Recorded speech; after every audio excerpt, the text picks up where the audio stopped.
Hello everyone, and I hope you all are doing great. Thanks for giving us this opportunity to present our paper in an international research symposium on urban villages. Our topic is Threats from the Urban Cookie Cutter, Havelis of Masani Village, Gurgaon. Our team includes myself, architect Shriya Rajwade, Dr. Parul Munjal, and architect Piyush Das. Start with an idea of urban villages. The conception of the urban villages is among the outcome of the process of urbanization, where rural settlements are engulfed in the urban expansion. These are unique settlements with traditional village setups located within the boundaries of the city. The general identity criteria for such villages are physical, social, and economic environments. Such existing environments support them to restrict their complete transformation into an urban land. In short, an urban village is a space that could keep the characters and identities of both rural and urban lands in an entangled and symbiotic way. On this backdrop, this paper will focus on the challenges faced by the physical, social, and cultural characters of one of such urban village, mainly due to rapid urban regeneration activities and developments. The village selected is located within the core area of Gurgaon city. Something about Gurgaon city. It was once linked with the ancient stories from the Mahabharata period, then allied with several mighty dynasties like Mauryans, Gurjars, Tomars, Mughals, and the British. The city of Gurgaon, recently renamed as Gurugram, has successfully acquired the face of millennium in last few decades. The city maps depict the whole spread of Gurgaon city and its surroundings, where the northern boundary coincides with the boundary of Delhi and the southeastern boundary is allied with the Aravalli Hills. A thickly woven network of multiple transportation modes generates good connectivity in the city. The core area, highlighted in dotted circle, has highly dense and complex fabric similar to many old traditional settlement layouts of India. The places of historic interest like Kaman Sarai, Dronacharya Temple, Church of Epiphany, and Old Bazaar streets are also part of this core spread.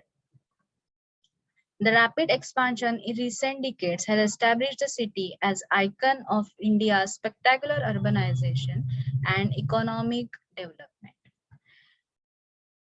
Understanding the evolution of urban villages, here is a flowchart which says about it.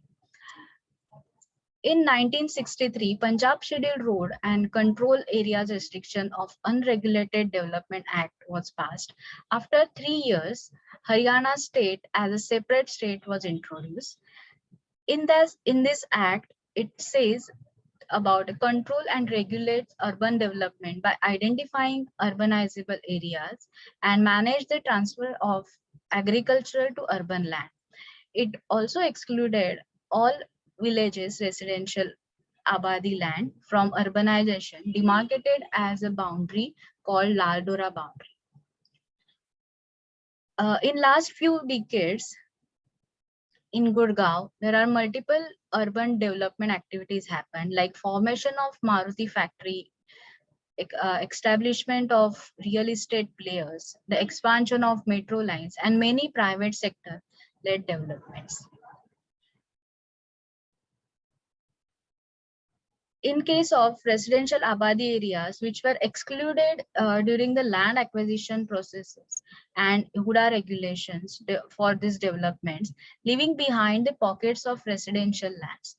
These lands are nothing but the urban villages of Gurgaon city. According to census 2011, there were 94 urban villages within the Gurgaon Manesar urban complex.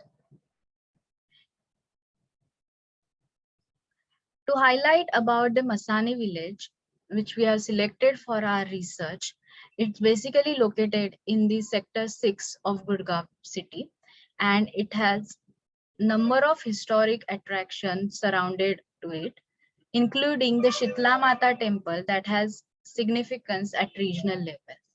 The Abadi area or Lal Dora boundary of the village is approximately 41 acres, which is currently under the Municipal Corporation of Gurgaon. The village is divided into many mohallas based on the occupational patterns of the residing communities. Different mohallas are dominated by different communities like Jat, Brahmin, Saini, Sonar, Kumar, Harijan, and Valmiki, as highlighted in the map. The village inseparably connected with the historic Chitla Mata Mandir through an interesting mythological story. This map depicts the red boundary of Lal Dora. Also, it has a boundary of 2 biswas, 8 and 12 biswas, in which the village is divided. About the built environment of the village has the center at highest point with the level of approximately 229 meters from sea level. The village periphery is almost 10 meters lower from the most elevated mount, which is approximately at 219 meters. The village shows predominantly residential use, with half of the structures built before the independence. Such traditional houses are scattered equally between recent constructions all over the village. Regarding the ownership of these village properties, there is a considerable percentage of rented dwelling in case of these structures. Focusing on the traditional build typologies of Masani village, 4 significant build forms are nothing but the Havelis, Chaupals, which are community buildings, Polis or Choti Chaupas, which are small community buildings, and the Chatta, which are nothing but the connectors over the lane. These private and public spaces together portray the original physical character of this village. According to the survey, there are approximately 65 existing Havelis in the village built in different time period and with different scales and layout. Focusing about the Havelis of Masani village, the Havelis are identity markers that highlight the social cultural significance of the village through well-organized spaces. There are multiple factors distinguishing the various Havelis like spatial planning, aesthetic, associated community or ownership, locations, age, and overall status within the periphery of the village. All these lavish Havelis belongs to affluent communities of village like Jat, Sonar, Sainis, and Brahmins. Generally, all courtyards have toilet facility near the entrance and not attached to other rooms inside the house. While there are Havelis that are locked up or in state of neglect, there are also few examples where the owners continue to live in the traditional houses with consistent alteration and additions. Now focusing about the planning guidelines and implications of these regarding these Havelis and overall built environment of this village. According to Haryana Building Code declared by Haryana Government Authority in 2017, thick built area of Old Town and Lal Dora villages included in municipalities comes under the tag of core area, and core areas have their own set of regulations. This definition is applicable to all urban villages with Lal Dora boundary. It is nothing but similar to Masani village as well. The table shows the 2 main pointers in which bylaws for core areas according to building code and bylaws for Masani village and their implications. There are 4 subtitles in which these codes are divided: subdivision and amalgamation of plots, provision of basement and heights restriction, setback rules, and FAR permissibility. The rules about the height restrictions up to maximum 15 meters, allowance of basement, setback rules, and even the FAR permissibility is disturbing the overall built setup of this village and especially the built character of these Havelis, because they are this identity. The original built form are nothing but the identities of this village, which is disturbing in case of these new bylaws if they are applicable.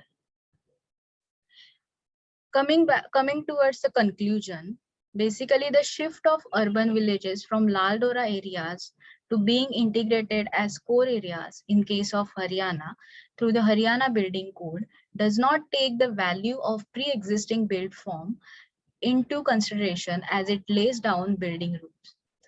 The Abadi areas that as earlier held as distinct from the rest of the city was beyond the urban rules and regulations. By including these as a part of the core area of the city and applying common rules for all core areas, whether historic or not, threatens the identity and character of the existing build forms. So what could be an alternate model? As a first step, the village extents clearly need to be demarcated and designated as a distinct form from the urban development around them, particularly in case where the built form holds values. The case of Masani village demonstrates the presence of not only traditional Havelis but also collective built forms that are connected with the overall morphology and social cultural frameworks. While the submission that these be treated as special zone is neither new nor path breaking, the case in point certainly demands an approach of this kind. Such villages preceded the urban built environment that later engulfed them and need to be understood before the standard rules for core areas are implemented on these. Unless this is done, it can be expected that the traditional built form of urban villages will be lost to generic multi-storied construction with basement and stills without retaining any memory of urban environment that preceded it. Thank you very much.